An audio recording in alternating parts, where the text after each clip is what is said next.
రాగల 24 గంటల్లో తెలంగాణకు వానగండం. పలు జిల్లాల్లో పాఠశాలలకు సెలవు ప్రకటించిన అధికారులు.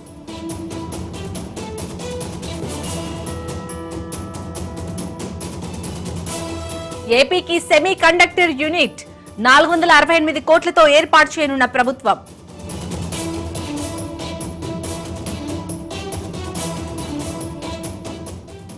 ఈడీ ముందుకు నటి మంచు లక్ష్మి హాజరు. గేమింగ్ యాప్లు ప్రమోట్ చేసిన కేసులో విచారణ.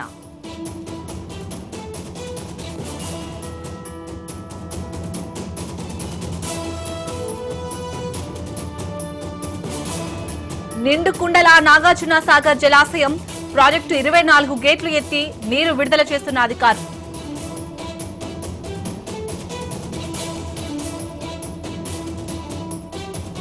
శ్రీశైలం ప్రాజెక్టుకు భారీగా పోటెత్తిన వరద. 4 గేట్లు ఎత్తి నీటిని విడుదల చేసిన అధికారులు.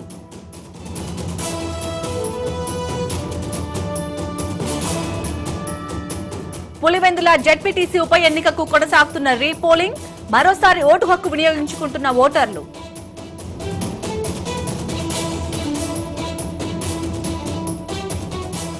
నేటితో ముగియనున్న ఏపీ లిక్కర్ కేసు. నిందితుల రిమాండ్. 12 మందిని ఏసీబీ కోర్టులో హాజరుపరచనున్న సేట్.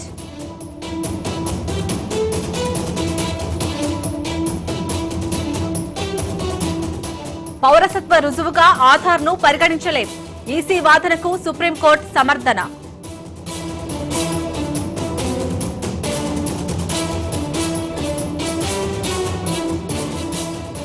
లోక్సభను రద్దు చేసి మళ్లీ ఎన్నికలు జరపాలి. Trinamool Congress MP Abhishek Banerjee demand.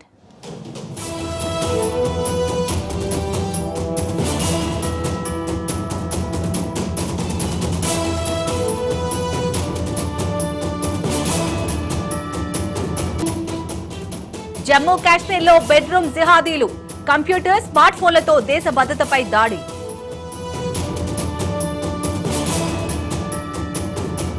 పాక్ కు సమాచారం చేరవేస్తున్న డిఆర్డీఓ ఉద్యోగి అరెస్ట్. పాకిస్తాన్ ఇంటెలిజెన్స్ తో టచ్ లో ఉన్నట్లు ఆరోపణలు.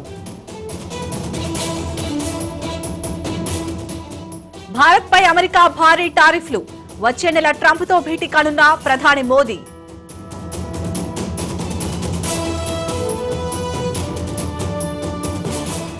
ఐదేళ్ల తర్వాత భారత్ చైనా మధ్య డైరెక్ట్ ఫ్లైట్ వెల్లడించిన బ్లూంబర్గ్ నివేదిక.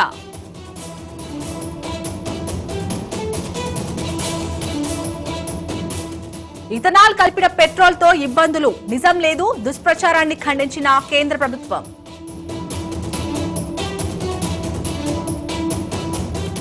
వీధి కుక్కలపై సుప్రీం ఆదేశాలు. పునఃపరిశీలిస్తామన్న సీజీఐ.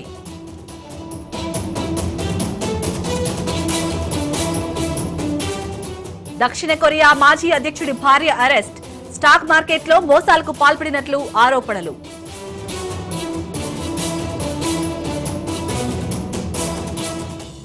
రెస్టారెంట్లో ఫుడ్ తిని బిల్లు కట్టకుండా పరుగులు. యూకేలో షాకింగ్ ఘటన.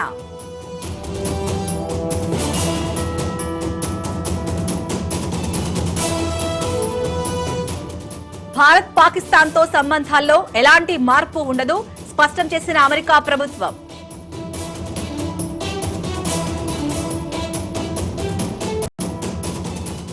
అమితాబ్ బచ్చన్ షోకి ఆపరేషన్ సింధూర్ మహిళా ఆఫీసర్లపై నెటిజన్ల విమర్శలు.